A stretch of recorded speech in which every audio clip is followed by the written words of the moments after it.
Hello, you wonderful people, and welcome to another episode of Not Too Comic Book. This being a show where we talk about TV shows that are adaptations of comic books. For today's episode, I'm going to talk about Season 1, Episode 6 of School Spirits. A lot of really interesting things went down in this episode, so let's break it down.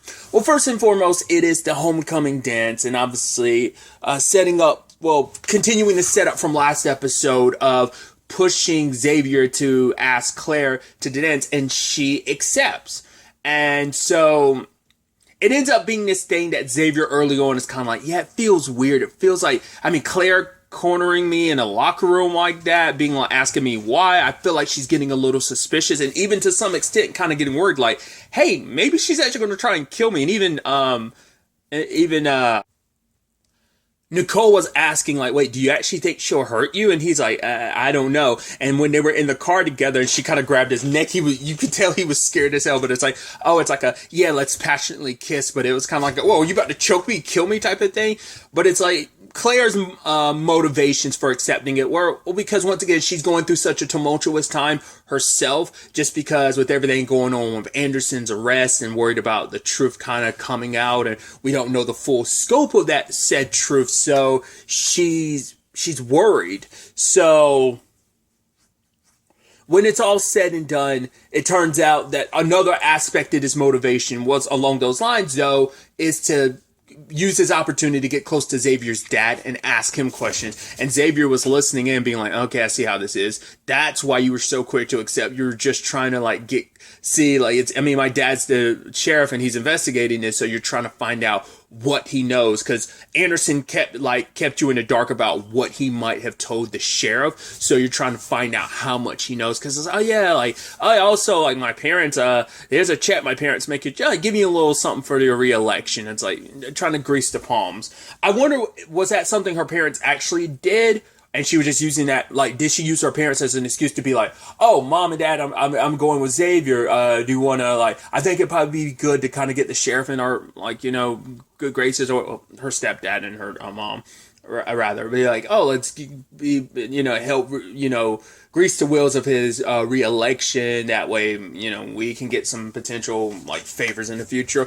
Or was that her own stashed money, or her money, an allowance she got from her parents that she's given to him as an added bonus? I don't know.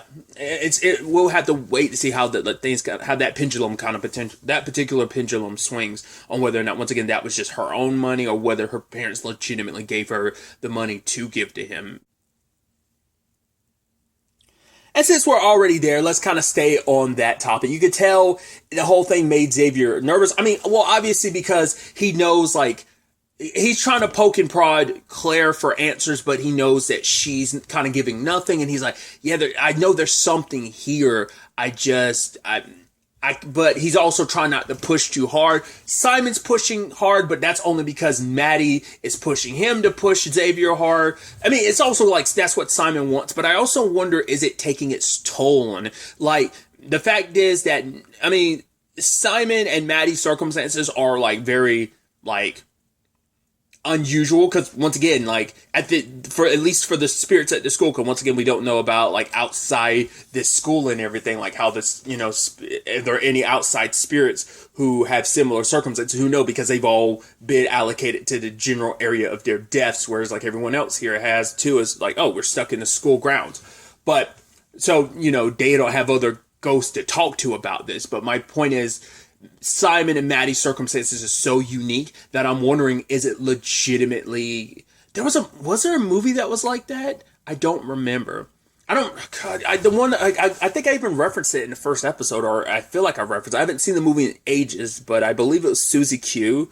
I believe it was a Disney movie or whatever, but I remember, like, it was like Amy Jo Johnson, because I'm pretty sure it was like a 90s movie. I don't remember if that was when she was still Kimberly on the Power Rangers or not. Either way, I'm fairly certain that was Amy Jo Johnson back then. That was in this movie, but I can't remember if it's this movie or if it's something else where it's like, yeah, being around ghosts, like, legitimately drains the life of a human. So I'm wondering, like Simon was kind of like, ugh, and they're like, are you okay? He's like, yeah, I'm fine. I'm like, I wonder, is being around Maddie legitimately taxing? Like, could it, I don't know if they'd go this deep into it, but, like, a human being able to perceive the afterlife like that is too much for the mind to handle, so it's legitimately like hurting him, or maybe just like him and Maddie being so connected is literally draining his life force or something like that. I don't know if they'd go that deep, but like, or it could just be like, yo, he's exhausted from like this is kind of all he's focused on. Like, that's the sad thing. Like, Simon can't even live his own life because he's too busy trying to solve Maddie's murder. I mean, it's not like anyone's really living their life right now, but like Simon's going like he's putting in overtime compared to everyone else too. So I don't know if that's just naturally draining and taxing on him or what. So, but it was just kind of that little moment that I'm like, I wonder if there's going to be more from that. But anyway, so Xavier's going like, you know what, I'm gonna handle things on my own. So he ends up taking Claire to, it felt morbid because I'm like, isn't this where Maddie died? But maybe not. Maybe it's just kind of like, hey, like it's kind of in a general area maybe. But it's like, yeah, Claire finally confessed to him when he was about to record her. And it's like, right, I know you were questioning my dad, trying to find out how much he knew. And Claire admits, it's like, right, she's gotten a lot of pressure to be, she's like, right, people think I make it look, everything comes easy to me. It's like, no, it takes a lot to make it look like it's easy. But it's like, she's excelling in every other class, but the one class she needed an A in because she needs everything to be perfect. I don't know whether it's stress from like something that she has this kind of perfection complex that maybe she brought upon herself, or maybe it was something brought upon by her parents, mom, dad, or just even, her mom and her stepdad. Either way, she needed an A in Anderson's class. She found out what he was doing and it's like, yo, I'm going to take advantage of this. So you give me an A and I won't expose you.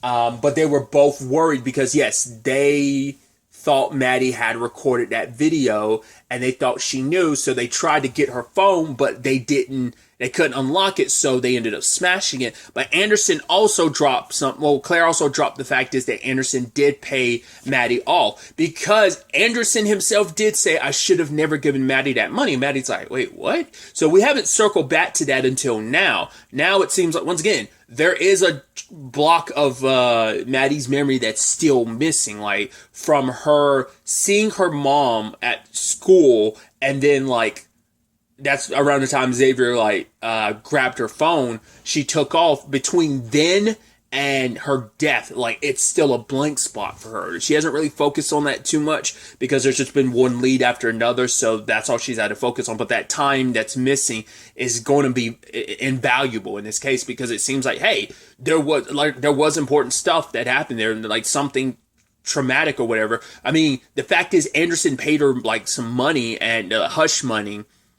Oh, wasn't it? Well, because I can't remember. Claire said that he actually took it because the way Anderson said it, he's like, I should have never given her that money. So, I mean, maybe Maddie like the moment, because like Maddie was struggling with like, hey, Anderson's not a bad guy. He was there for me. Once again, you could have good moments and still do bad things type of thing of like, yeah. So maybe it's like her world, like it seemed like, hey, like this is the first time I'm finding out Anderson might be a bad guy, so her world was kind of shattered, especially because he was there for her in time when she needed him most, when she needed somebody.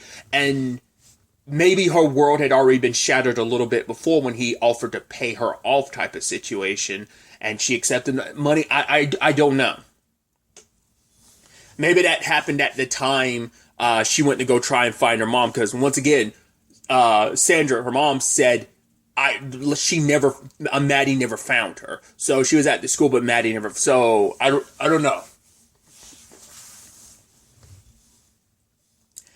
I think the twisted thing is like Maddie was really pushing this. Simon was too, but more so once again because Maddie was. That I think at the end of all of this, it actually brought Claire and Xavier closer. Now, whether it's like we're going to keep up what we're doing, it's like, no, because it's like, right, I would never do anything to hurt Maddie. Because regardless of what they are now, that was once upon a time like her best friend. It was like, yeah, it was years ago, but I think, and yes, she's taking advantage of it now, but I think it's because, well, Claire had like so much happening all at once, and she had to kind of keep up her image. But I'm wondering, will this, confession to Xavier, like actually be like the thing that kind of make her change, and kind of maybe she won't be kind of like Queen Bee status anymore. Maybe she'll kind of like pull away from that. I don't know. But like I said, I don't know if that ending, I don't know if it's just like, hey, like, cause he was like, hey, I believe her. I don't think she did anything to Maddie. And they're dancing together. And after she gets crowned homecoming queen, and she's not excited about it just because everything. And it's just like, I think finally being able to kind of unburden herself by that was good. It gave her like some closure, but I don't know if that's just going to bring them closer together. That dance seemed like it might have kind of signified that. Who knows? We'll have to wait and see on that front. There's also, I love that Charlie wrote like a 16-page thing to Emilio, and Maddie's like, "What do you want Simon to like transcribe all of this?" It's like, no, I just wanted to, say I'm so sorry for what happened. But for Maddie, it's like, you kind of just have to say that. You also have to write this note, not like you're looking at him as the ghost that he is in his, as a ghost you are watching Emilio in his 40s. This has to be you guys back in high school. And this has to be you back in like 1994. We also found out, once again, the jacked up, and the rules to ghost stuff is like jacked up in this, because it's like, cool, you could still like Charlie can't even eat peanuts can never eat M&Ms as a ghost because his peanut allergy still exists. Allergies still exist in like, this. And it's like, they also implied, well, even though you're ghost, you could still have sex too, which I'm like, interesting. I never think about those conversations. I mean, there's always the jokes or whatever. Once again, the thing that always, I don't know the movie Ghostbusters enough, but there's a whole thing about like, oh yeah, Dan Aykroyd's character got a blowjob from a ghost. I'm like, I don't remember the movie enough to know that for a fact. I was like, oh, that's a thing. Like, everyone jokes about it. I'm like, I've not seen the movie in so long, and even then, I don't think I've ever seen the entire movie all the way through. So, but it's like, yeah, like, every once in a while, you get some, like, ghost stuff that might bring it up, but I never actively think about, like, oh yeah, like, sex is a ghost, because it's never really something that really, once again, comes up, so... But because Rhonda's like, yeah, we all have our needs, so stuff has happened before, and and it turns out like, oh, Maddie died a virgin. Either way, Simon ended up giving Emilio Charlie's letter, and it was kind of like, it's like, and I think for him it meant a lot, because it's like, right, like, I don't know, like, I mean, because he sadly he spent all these decades never knowing how Charlie really felt. And it's just like, right, the last memory he really has of Charlie wasn't the best. Like, it's probably like, oh, Charlie was mad at me. This is my, like, I think he carried a lot of that weight and that guilt about like, oh, accidentally outing him to his family. But now it's like, hey, I get to hear what Charlie really, and I think it was very cathartic. And for Charlie, it means a lot too. And he was seeing Emilio read it. I thought that was really sweet. I also like the song that was playing. It's a little Nas X featuring Miley Cyrus, "Am I Dreaming?" I've never heard that song before. Either way, especially kind of, there's also the sad element of, yes, Maddie went with Wally to the dance, and they were all legitimately having fun, especially when Wally was doing his thing. Your boy can really like cut a rug when he busting loose and having fun, because he's always gone alone for like the past 37 years. And I guess Rhonda's never really showed up for this type of stuff, never cared for it. So, but this is a time where like they're all there kind of together having fun. And I think for like Wally, it means a lot, because he is like starting to like Maddie, but especially how much she helped him last episode. And sadly, Maddie's kind of distracted because of the whole Claire and Xavier thing. And she never let him know, because for her, it's like, right, Wally asked me this, and he asked me before I ended up coming up with this plan about Xavier and Claire, but I didn't want to ruin like how much this meant to him, how super excited he was about it. But it's still a thing of like, yeah, you were distracted the entire time, and that was kind of messed up. And it's like, right. She's like, I'm not okay with being dead. He's like, I am. But she's like, yeah, but you're old dead. And he's like, okay. She's like, no, I'm just saying, like, you've been dead for a while, but me, it's still fresh for me. It's like, could have phrased that a better way, but but because he's been dead a long time, this meant that much more to him. And she recognizes that later on, especially when Charlie was like, right, he's ready to live his death because Maddie kind of came up with that. And he was like, yeah, I like that. Let's put that on a t-shirt. But he's like, yeah, I think it's about time you started living yours. Because, I mean, yes, it sucks. Being a ghost sucks because it's like, right, you had to watch your ex-BF, here hanging out and having these intimate moments with your ex-BFF. And it's like, but at the end of the day, he's like, yeah, also the ghost stuff has its advantage because I was able to kind of get closure on the whole situation between me and Emilio thanks to you. So I'm able to kind of finally, I think I'm ready to live my death, and I think it's about time you do that too. And hey, what about the person you actually came to the dance with? And ultimately, she went to go check on Wally and apologize. And so where things kind of go from there, we'll see. They did kiss a few times, so I'm curious to see what happens. I'm also curious about the Rhonda situation. Like the place that they were saying Maddie's body could have gotten dragged out by Claire through last episode. Like Rhonda went there looking for something, and I'm curious what. Maybe she's panicking just because it's just like this closure on everyone else's side of things and she's not quite there or what. It just seems so random that it cut to them like, what is she looking for? Maybe she has more answers about that stuff than she's letting on. Like maybe she was in the area. Maybe she just doesn't want to tell Maddie what she might. Well, why would she hide anything, I don't know. Because a conversation that came up this episode too, and it was something Simon's perspective is like, wait, like if I'm helping out your buddy Charlie, like what do you think is going to happen? Like he might move on. Like if we solve your murder, like will you move on? And Maddie's like, I don't know. Because I mean, everyone there has everyone in the, we'll call them the ghost troop. Everyone in the ghost troop has unfinished business. So who knows what will happen in the end when they have their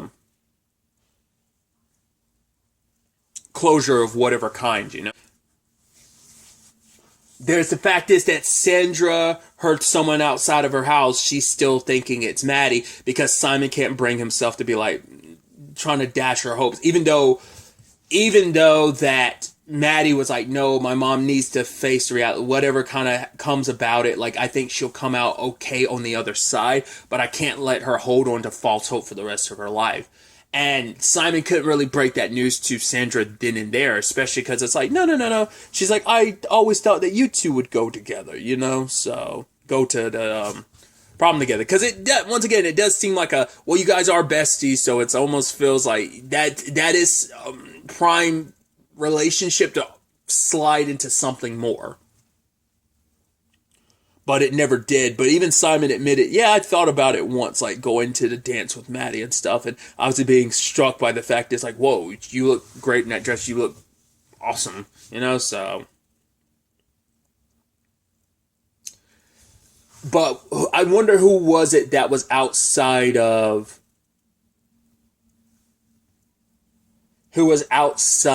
Sandra's place, because it's not Maddie. And I was, with everything going on, it wasn't Nicole either. Maybe it was Anderson. I don't know. It doesn't seem like it might not have been the sheriff either. So it wasn't Claire. So who could it have been that was outside of her place?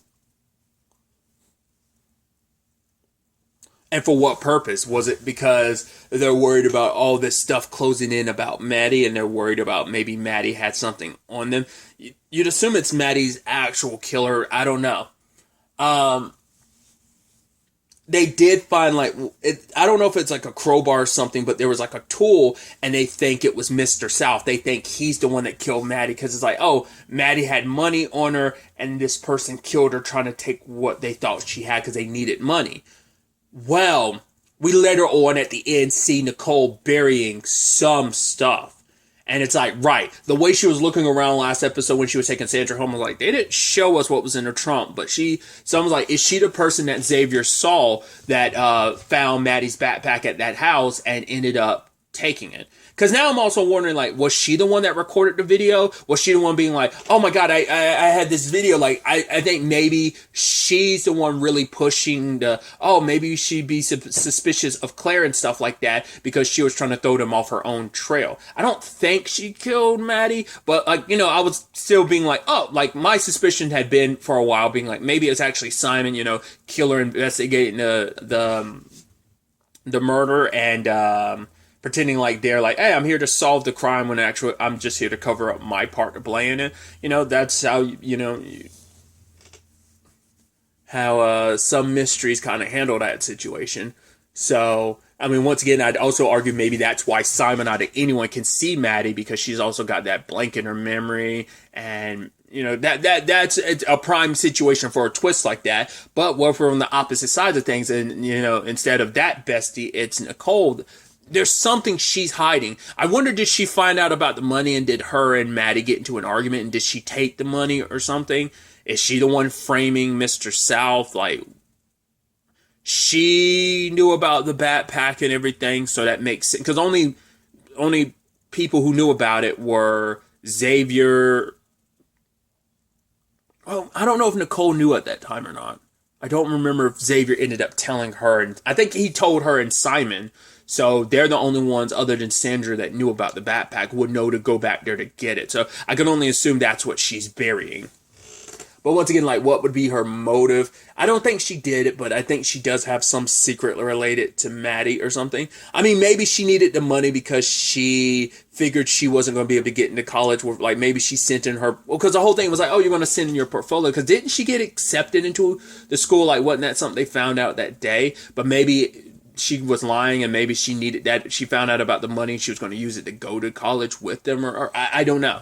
I mean, we haven't really focused on everyone's home lives. Like, the most we got in this episode was Simon being like, yeah, my mom found out about me being questioned by the cops, so I'm riding my bike for now and I don't have my car. That's all we got. Like, maybe some things are complicated for Nicole at home or something. I don't know. We'll have to wait and see. I am curious to see where this Nicole development ultimately ends up taking us. I mean, once again, I don't think she's going to be the killer, but once again, she's definitely got something to hide, and I'm just curious what it is. But really, that's all I wanted to talk about. So the next time we meet, be happy, be safe, live life to the fullest, and enjoy it. Good day, and goodbye.